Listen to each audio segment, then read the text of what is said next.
Hey, how you doing? Doing pretty good, Elizabeth. How are you today?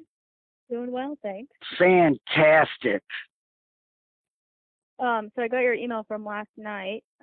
Just wanted to see what you wanted to talk about.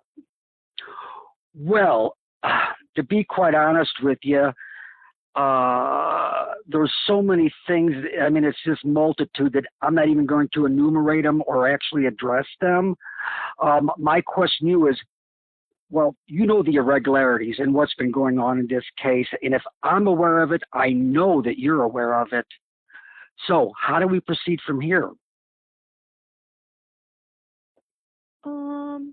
Not really entirely sure what you're talking about.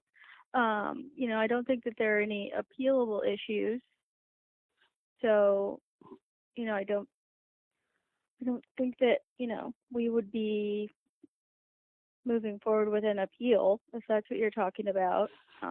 What about, okay, I'm sorry. Sign our names to any pleading saying that there is, but if that's an avenue that you're interested in going down, you're more than welcome to hire counsel for your appeal, and we would withdraw our appearance for that. But we would have to assert an attorney lien for the full $20,000, as our expenses at this point exceed that amount. Sure, I understand. I don't have a problem with that. So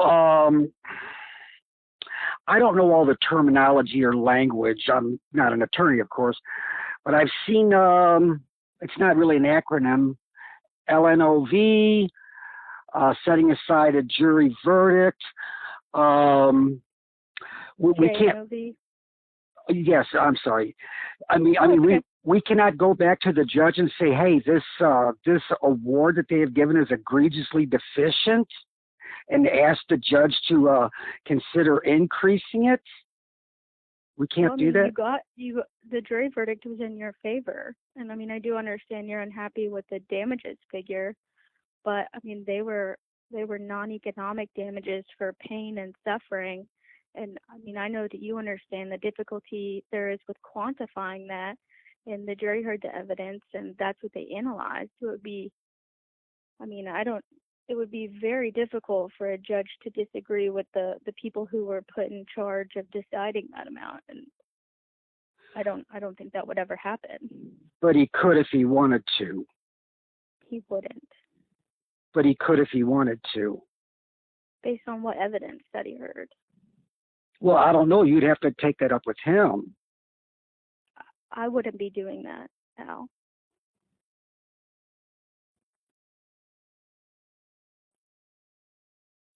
You do not, in your own opinion, think that the jury award amount was low? That was what those 12 people who it was their job to assess the evidence. I understand. Well, how did you arrive at your number of 300 plus 100,000, a total of 400,000? How did you arrive at that number? It was just an amount we suggested to them. That seemed reasonable to you. It did seem reasonable to you. So there's no argument that you can present to the judge and say, hey, Your Honor, $40,000 and 50% comparative fault. And the judge, like I said, I don't know the language, but he has the right to either vacate what the jury said or set it aside. Not necessarily the verdict itself, but this particular part or component of what the jury decided. Yeah, he wouldn't. A judge wouldn't do that. That would be a complete abuse of their discretion, taking away what a jury decided after considering all the evidence. And what about the active remitter when somebody gives an outrageous amount? Like, let's say they awarded me $10,000. Or $10 million. $10 million. The judge has the discretion to say, hey, $10 million is way too much money, and we're only going to give this party $1 million. He has that discretion to lower it, but he doesn't have the discretion to raise it. Well, that's based on different principles, like caps, like non-economic damages caps. Mm-hmm. There's no such. Well, that's why I kept on saying earlier with Tony afterwards that he wasn't developing the value of this case. He was not developing the value of it. And I can understand why, because before we went to mediation, the return on investment was not there. It wasn't foreseeable. So we stopped funding this case. And even that's not true. That's not true. Then why did we not have? Respectfully, I told you, and Tim and I told you that we could have gotten you $300,000 in this case, and you decided that you wanted to go to trial and you didn't care about the money. That's what you told me. That is true. I'm sorry that you're frustrated with the circumstances, and I understand that. No, I'm not frustrated at all, because as I told you the other day, if I walked out of that court and not even collected a dime, I was fine with that. Okay. See, it's not about the money. I don't need the money. The state of my ontology is quite a bit different than you and the rest. Okay? Those things don't matter to me at all. But I have to follow this through to the end in attempt to actually. This is the end, Al. Okay, then what are we going to do if defense counsel decides that they want to set aside the jury verdict? I will let you know if that happens. Okay. And then as far as this issue of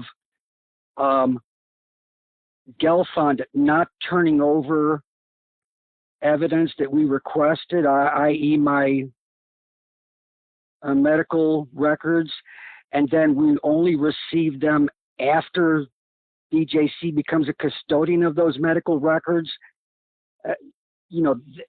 that's not an issue to be taken up. No, that's been well litigated, I'd say. Okay, well, if that's the answer, okay, we'll hold at that. But my instructions with regard to this matter, that is, you are not to file any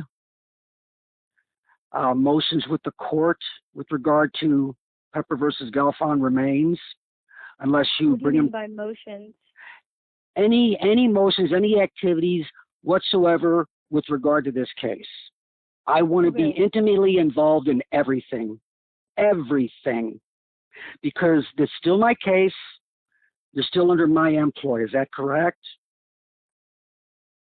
Okay, well, I have to draft a judgment in accordance with what the jury found, and I will need to run that by opposing counsel and then file it. I need to see it. May I ask why? Because it's my case. I have a right to see it. Is that correct? Tell me whether I do not have a right or not. No, I'm just. Well, do I have a right or not? Yes, it's a simple yes or no question. No, it's a simple yes or no question. Just answer the question, and then I'll proceed to answer yours. Do I have a right to see it or not? Yes or no? Okay, I will talk to you later. Does that sound good? That'll be fine. Bye.